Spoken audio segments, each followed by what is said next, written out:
We stand ready to continue our work together to deliver on the one big beautiful bill, as President Trump named it himself. The Congressional Budget Office projects this bill would create more debt. And we're going to incur another $22 trillion deficits over the next 10 years, and that's probably a rosy scenario.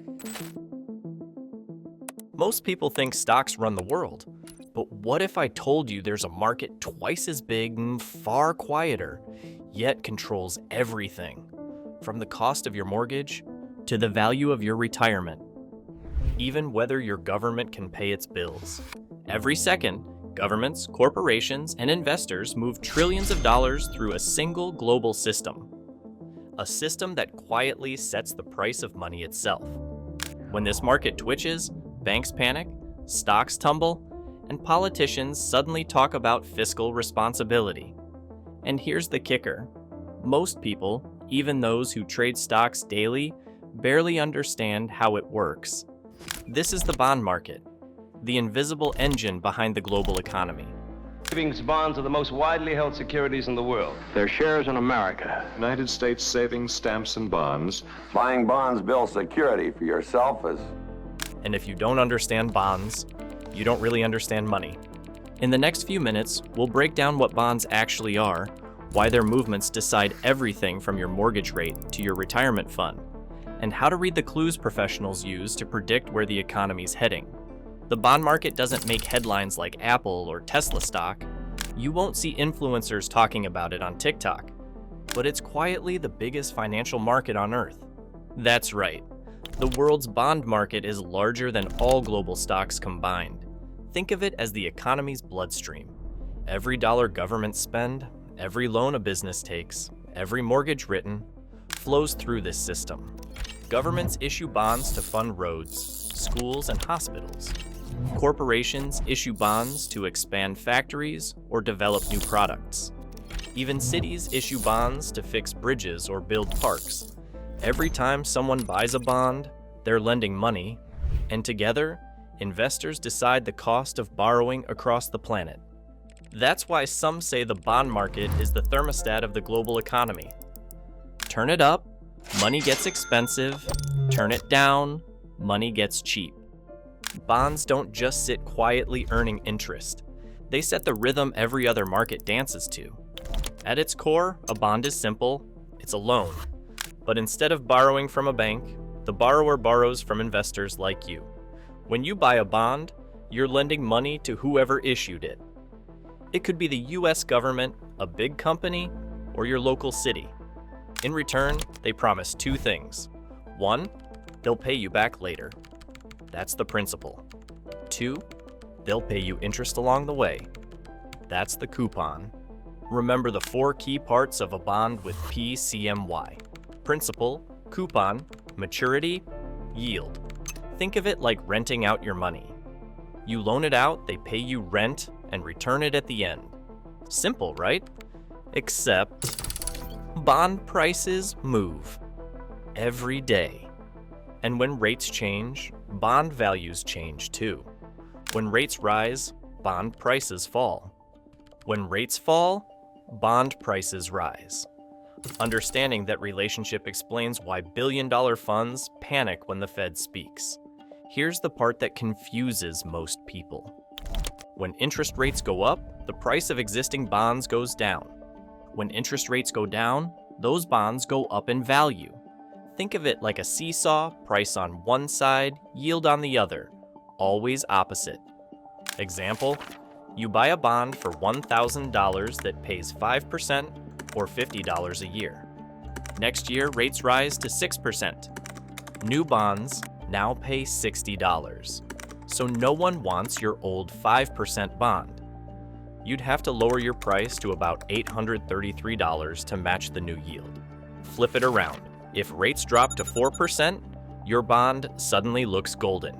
Investors would pay more than $1,000 to lock in that higher rate. This inverse relationship between price and yield is one of the foundations of modern finance. It's why professionals obsess over yields, because they're watching the cost of money change in real time. Every economy runs on one thing, the price of money. And bonds, especially government bonds, decide that price. When yields rise, borrowing gets expensive. When yields fall, borrowing gets cheap. When yields rise, mortgage rates climb. Car loans cost more. Businesses delay expansion. Economies cool down. When yields drop, borrowing is easy. Spending increases, stocks boom. Governments breathe easier. That's why the bond market acts like a thermostat for the entire economy. In fact, central banks often follow the bond market more than they lead it, because yields reflect the world's expectations about growth, inflation, and risk. Rising yields? The world expects inflation. Falling yields? Fear or slow down. Either way, the bond market is voting on the future. Let's make this personal, because bond moves shape your life too. Your mortgage. The 10-year Treasury yield drives mortgage rates. A 1% jump in yield can mean $230 more per month on a $400,000 mortgage. Over $2,800 a year. Gone.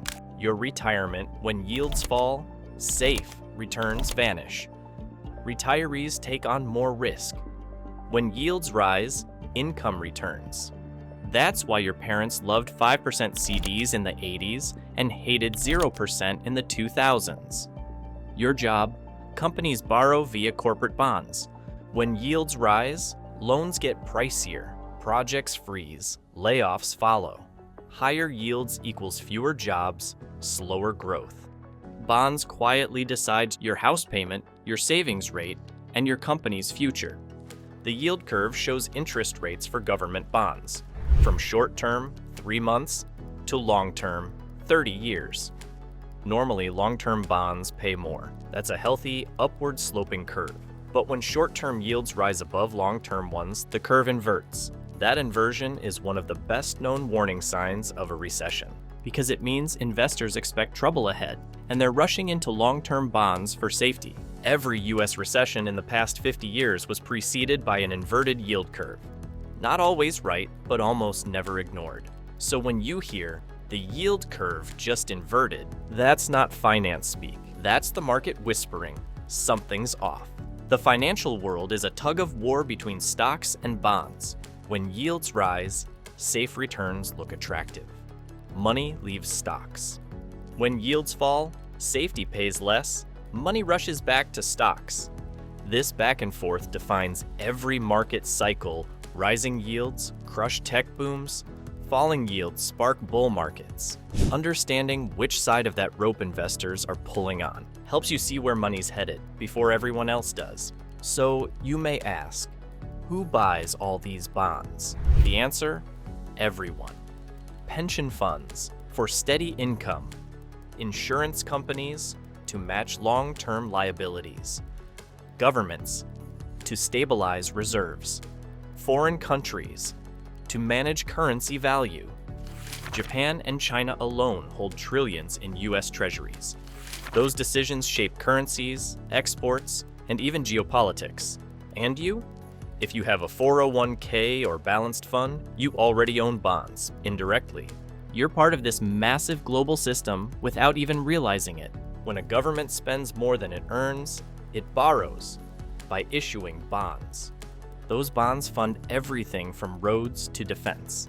But rising interest rates mean the government's debt payments explode. More tax dollars go to paying bondholders, less to public services. The US now pays hundreds of billions in annual interest, more than many entire departments combined. If investors ever lose faith and demand higher yields, borrowing gets harder, and the entire system shakes. That's why debt ceiling debates and bond downgrades matter. They're not just politics, they're the world reevaluating trust in a nation's promise. Now you may ask, how do I read bond data? Start simple. Check the 10-year Treasury yield. It's the heartbeat of the economy. Watch how it moves. Up equals inflation fears, down equals slowdown signals. Then check the 2-year yield. If it's higher than the 10-year, that's an inverted curve, a warning flag. You can find these on CNBC, Bloomberg, or even Google. Spend 1 minute a day checking them. and you'll understand more about money than most investors ever will. Smart investors treat yields like a compass. When yields rise, they move into short-term bonds, cash, or commodities. When yields fall, they shift into long-term bonds and growth stocks. History proves it. Yields collapsed before the 2008 crash. They plunged before 2020 lockdowns. They spiked in 2023 as inflation roared. They're not guessing the future, they're reading it. And now, you can too. Bonds quietly run the world. They define the cost of money, predict the economy's next move, and balance risk across every market. They're the thermostat, the crystal ball, and the compass of finance. Understand bonds, and you understand not just finance, but how the modern world actually works. Bonds might not trend on social media, but they shape every financial decision in your life. When you understand bonds, you stop guessing. You start reading the economy. Understanding bonds isn't just financial literacy, it's financial power.